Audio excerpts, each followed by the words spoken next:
DK. Shivakumar ಸಾಹೇಬರಲ್ಲಿ request ಮಾಡುವಂಥದ್ದು, ನಾನು ನಿನ್ನೆ ಅವರ ಕಚೇರಿಗೆ ಕೂಡ ನಾನು ಮಾತನಾಡಿದ್ದೀನಿ, ಅವರ ಹತ್ರ ಸಮಯ ಕೂಡ ಕೇಳಿದ್ದೀನಿ. ಯಾಕೆಂದ್ರೆ ಅವರ ಸ್ಟೇಟ್ಮೆಂಟ್ ನೋಡಿದೆ, ಇದಿಲ್ಲ ಅಂದ್ರೆ ಆಲ್ಟರ್ನೇಟಿವ್ ಸೊಲ್ಯೂಷನ್ ಏನು, ಇದಕ್ಕೇನು ವಿರೋಧ ಇಲ್ಲ ಅಂತ ಕೇಳಿದ್ದಾರೆ. ನಾನು ವೈಯಕ್ತಿಕ ಟೀಕಾ ಟಿಪ್ಪಣಿಗಳಿಗೆ ಉತ್ತರ ಕೊಡ್ತಾ ಅದನ್ನ ಒಂದು ವ್ಯಕ್ತಿ ಸಂಬಂಧಪಟ್ಟಂತ ಇಶ್ಯೂ ಆಗಿ ಅವ್ರು ವರ್ಸಸ್ ನಾನು ಇನ್ನೊಂದು ಅನ್ನೋ ರೀತಿ ಮಾಡ್ಲಿಕ್ಕೆ ಹೋಗೋದಿಲ್ಲ. ಇದು ಬೆಂಗಳೂರಿನ ವಿಷಯ. ಅವರು ಹಿರಿಯ ರಾಜಕಾರಣಿ ಇದ್ದಾರೆ, ಬೆಂಗಳೂರಿಗೆ ಒಳ್ಳೇದು ಮಾಡಬೇಕು ಅನ್ನುವಂತ ಇಂಟೆಂಟ್ ಕೂಡ ಇದೆ ಅಂತ ನನಗೆ ಗೊತ್ತಿದೆ.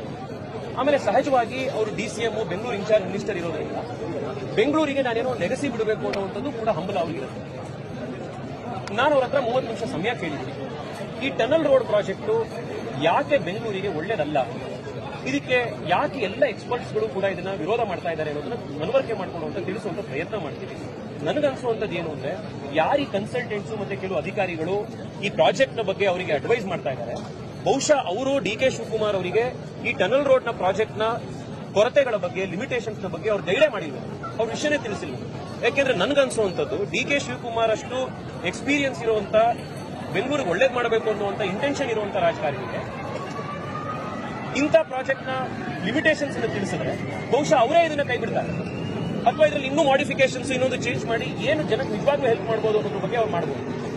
ನಾನು ಅವ್ರ ಹತ್ರ ಸಮಯ ಕೇಳಿದ್ದೀನಿ, ಅವರನ್ನ ಹೋಗಿ ಭೇಟಿ ಮಾಡಿ ಈ ಪ್ರಾಜೆಕ್ಟ್ ನ ಬಗ್ಗೆ ಎನ್ವೈರನ್ಮೆಂಟ್ ಆಕ್ಟಿವಿಸ್ಟ್ಗಳಾಗಿರ್ಲಿ, ಅರ್ಬನ್ ಟ್ರಾನ್ಸ್ಪೋರ್ಟ್ ಪ್ಲಾನರ್ಸ್ ಆಗಿರ್ಲಿ, ಯಾಕೆ ಇದನ್ನ ಯಾವ ಕಾರಣಕ್ಕೋಸ್ಕರ ವಿರೋಧ ಮಾಡ್ತಾ ಇದೀವಿ ಅಂತ ಅವರಿಗೆ ತಿಳಿಸುವಂತ ಪ್ರಯತ್ನವನ್ನು ನಾವು ಮಾಡ್ತೀವಿ. ನನಗನ್ಸುವಂಥದ್ದು ಬಹುಶಃ ಕನ್ವಿನ್ಸ್ ಆಗ್ತಾರೆ. ಯಾಕೆಂದ್ರೆ ನಾನಿದನ್ನ ಸರಿ ಇದ್ರೂ ವಿರೋಧ ಮಾಡ್ತೀನಿ ಅಂತ ಹಠ ಮಾಡೋದು ಎಷ್ಟು ತಪ್ಪು, ಇದನ್ನ ತಪ್ಪಿದ್ರು ಕೂಡ ನಾವು ಮಾಡೇ ಮಾಡ್ತೀನಿ ಅಂತ ಜಿದ್ದಿಕೊಳ್ಳೋದು ಕೂಡ ಅಷ್ಟೇ ತಪ್ಪು.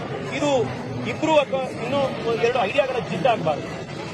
ಸರಿ ತಪ್ಪುಗಳನ್ನು ಆಲೋಚನೆ ಮಾಡಿ ಬೆಂಗಳೂರಿಗೆ ಯಾವ್ದು ಒಳ್ಳೇದು ಅದನ್ನು ನಾವೆಲ್ಲರೂ ಮಾಡಬೇಕಿದೆ.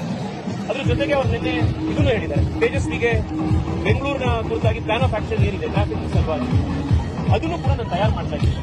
ಅವರನ್ನ ಭೇಟಿ ಮಾಡಿದಾಗ ಈ ಪ್ಲಾನ್ ಆಫ್ ಆಕ್ಷನ್ ಕುರಿತಾಗಿ ಕೂಡ ನಾವು ಅವರಿಗೆ ವಿಸ್ತೃತವಾಗಿ ಇದನ್ನೆಲ್ಲ ತಿಳಿಸ್ತೀವಿ.